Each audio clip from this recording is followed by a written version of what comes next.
Welcome to Time to Win Podcast. It's not just a podcast. It's the official personal growth locker room of life where champions just like you gather to cultivate their courage, create a life-changing game plan of success, and celebrate their wins. I'm RJ Jackson, your personal growth coach and host, and I'm committed to seeing you win. As a professional speaker and growth coach for over 3 decades, I've worked with and inspired thousands to grow their greatness and transform their setbacks into a comeback. And now it's your turn.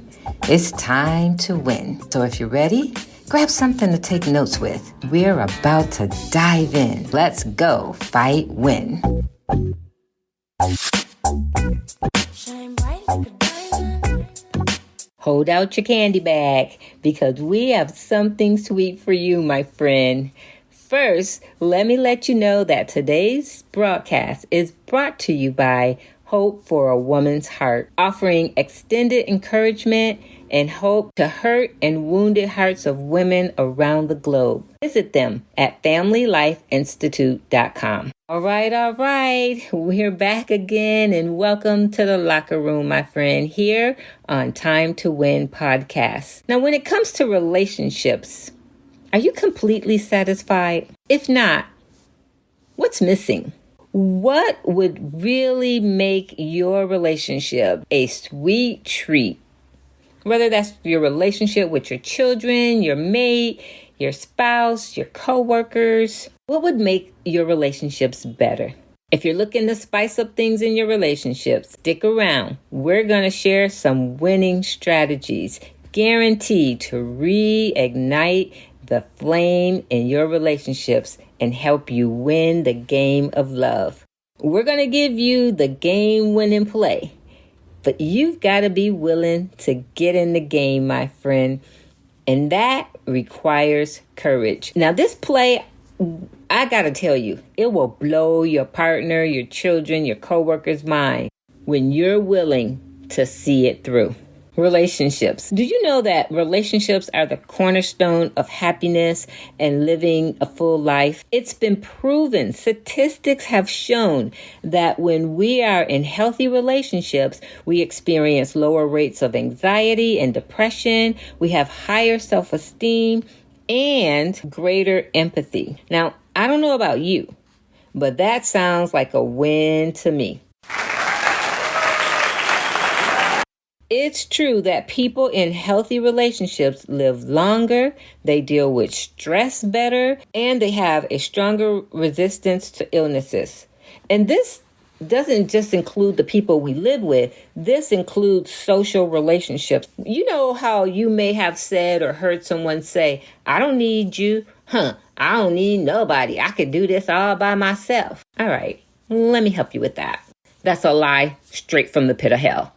We need each other to survive. We cannot exist alone and be healthy and whole. We say things like that out of frustration of not getting our needs met. And we have this belief that someone else is responsible for meeting our needs. Well, the truth is, my friend, when it comes to relationship, you are your primary need meter. And everyone else, your partner, your children, your coworkers, they are your assistant need meter. It's like when you're on an airplane and they say, put your mask on first. Take care of you first. Well, that's the same thing in relationships. It's important for you to meet your needs and allow other people to assist you in meeting your needs. Now, this is not anything we learned in school. They didn't give us a test. It wasn't in a textbook. We learned by what we saw other people do in relationships, what we watched on television, read in books, and sometimes experienced and found it worked or it did not work. But we've got to be willing when things aren't going right, when things are going left, we got to be willing not to go with them, but to go right, to find out what it takes to make it work, to help us have winning relationships. Relationships take work. They're not easy, but they're worth maintaining. They're worth putting our all in. Today, I have a sweet treat for you because I took time to have a conversation with relationship expert Pastor James Flowers, and I asked him to give us a quick lesson in love. And here's what he had to say. Hi, RJ. The key to any relationship, and if you're going to have a successful one, is to be intentional. Intentional people do things on purpose, and they do it to reach an intended goal. Okay, intentional people, intended goals. So when people make a vow to get married, they make that vow until death do them part. They have good intentions on reaching that goal. And then relationship issues happen, and many don't make it. How long have you kept your vow of your intention of staying married? Kathy and I have been married for 51 years, and we are thankful for the opportunity to have experienced this. I know I am thankful and grateful to be married to her. Wow, that's beautiful. Thank you for being a reflection of love. What are the keys to building a winning relationship? Keys to building a winning relationship. One of the things that have really been a blessing to Babe and myself is that we've approached our relationship with an intentional way of doing things. We nurture each other. We go to relationship workshops. We do these things on purpose. How do you help others build winning relationships? We've been blessed to be a part of an organization that teach relationship skills. So we've become instructors, and we've taught relationship skills now for over 20 years, not just to other people, but they're beneficial to us because we take the same skills and apply them to our relationship. Why are relationships important? It's important to understand that relationships are created for intimacy to some degree or another. What is intimacy? If you define it, it's not sexual. Intimacy is emotional openness with physical closeness. The cost of intimacy is vulnerability. So what that means is I cannot be open to you if it's vulnerable to me, if it's not safe, if I don't perceive you as a safe person. So the intentional person works on creating a safe environment so that the two people there can become intimate with each other or emotionally open and physically close. Are there questions we should be asking those we're in relationship with? 3 questions that I like to say needs to be answered all the time. The one is, am I okay? In other words, would you choose me again? Am I okay? All of us want to know that the person that we're connected to and that we're the closest to and have the most investment in thinks that we're okay, or that if it came to it, they would choose us again. The second question is, did I do good? The concept is that all of us need a cheerleader. Not only would you choose me, but will you cheer for me? All humans need a cheerleader. And so the ability to recognize when your mate needs a cheerleader and be able to say, yay, is extremely important in relationships. And then the third concept is, do you still love me? Now, this means after you now know who I am and know my faults and know the difficulties of and the cost to you for being with me, because every human comes with a cost. And so that you know the cost that it takes to be with me, are you still willing to pay the price to be with me? Or would you say that I'm not worth the price? Every human wants to know that you still love them. And so as we age, we become more sophisticated in how we ask those questions. It's really important for us to always recognize when we're asking that question and when our mate is asking that question and be able to answer it in the affirmative. What a word.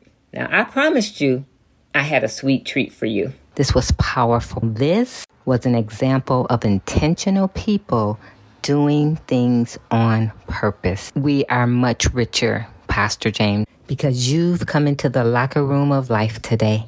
Thank you so much for being here.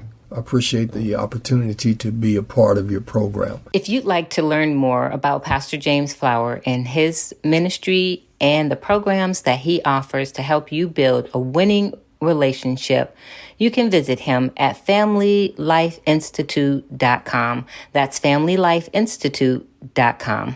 You've heard the words, and if you missed it, go back, check it out one more time, rewind, listen to it again, but then ask yourself, where am I in my relationships right now? Admit it. Where are you? Are you happy? Are you giving your best? Are you accepting the best from those you love? Not only do I want you to ask yourself, where are you? Remember, that's the first step. This is why we come to the locker room, to admit where we are and then make some adjustment. Where in your attitude, in your giving, in your caring, in your relationship, can you make some adjustments to rebuild your relationships, to create a winning, loving environment? And of course, my third question, what are you willing to do? What massive action are you willing to take to make it happen? Now, this, my friend, really is about you taking responsibility for your part. You can't take responsibility for no one else. You can't blame or shift blame, which is a relationship cancer. You have to be willing to say, what am I willing to do? And then take the steps necessary to make it happen. Relationships are key. We need each other to survive. You deserve happy and healthy relationships. What are you willing to do to make it happen? In closing, I want to leave you with this. Believe that everyone is worthy of meaningful connection. Be willing to show up in your relationships authentically you. And when it comes to other people, be patient and be consistent. Continue to care about those you care about and commit to a winning relationship. And remember this, a perfect relationship is not perfect. It's just two people who refuse to give up on each other. Keep winning, my friend. You got this, and I'm rooting for you. Thank you for listening to Time to Win. I recognize that you appreciate the value provided in today's episode, and for your gratitude, I'm giving you a Time to Win VIP listener badge. So head on over to timetowinpodcast.com.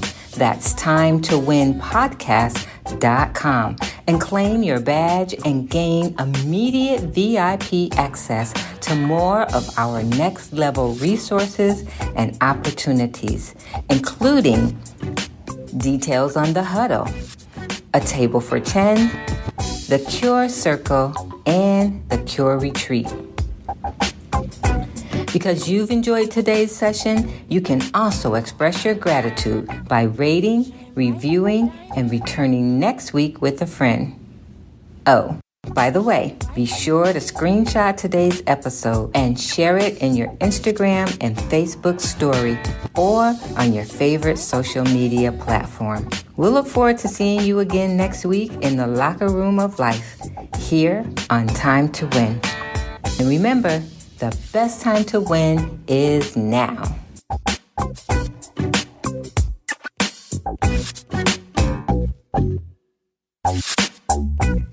Shine bright